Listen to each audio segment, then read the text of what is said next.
Ça commence à sentir le sous-bois. Attention, ce n'est pas encore du compost. La matière est en cours de décomposition. Dans cette simple poignée de matière organique, il y a des milliards de bactéries, davantage que d'êtres humains sur Terre. Cette décomposition naturelle va s'opérer sous l'action des bactéries, de champignons microscopiques et de petits animaux tels qu'insectes, gastéropodes, cloportes ou encore petits vers rouges de compost. Mais attention, on parle bien de décomposition et pas de pourrissement. Pour que le processus biologique du compostage se déroule correctement, il est indispensable de respecter certains principes fondamentaux. Il y a deux types de matières propices et nécessaires au compostage.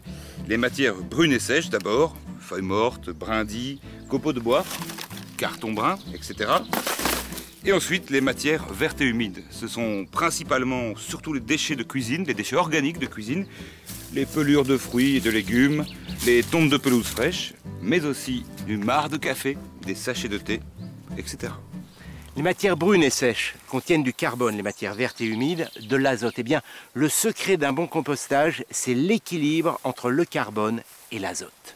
C'est la première règle d'or. Bien alterner et mélanger les matières brunes et vertes dans un volume à peu près équivalent. La deuxième règle d'or, c'est l'aération. Votre compost a besoin d'air.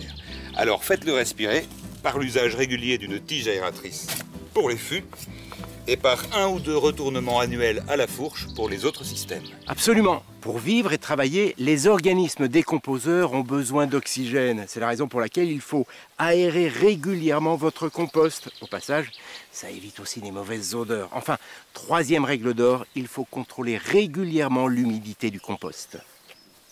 Exact, Jamy. Un compost trop sec ralentit le processus et trop humide, il sent mauvais. Alors, après quelques mois, prélevez une poignée de votre compost et pressez-la fermement.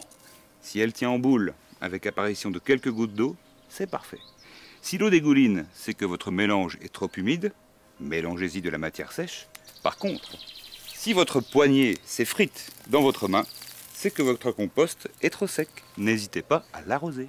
Eh bien voilà, vous savez maintenant l'essentiel sur le compostage. Il ne reste plus qu'à mettre toutes ces connaissances en pratique. Mais ça, comme on dit, c'est une autre histoire.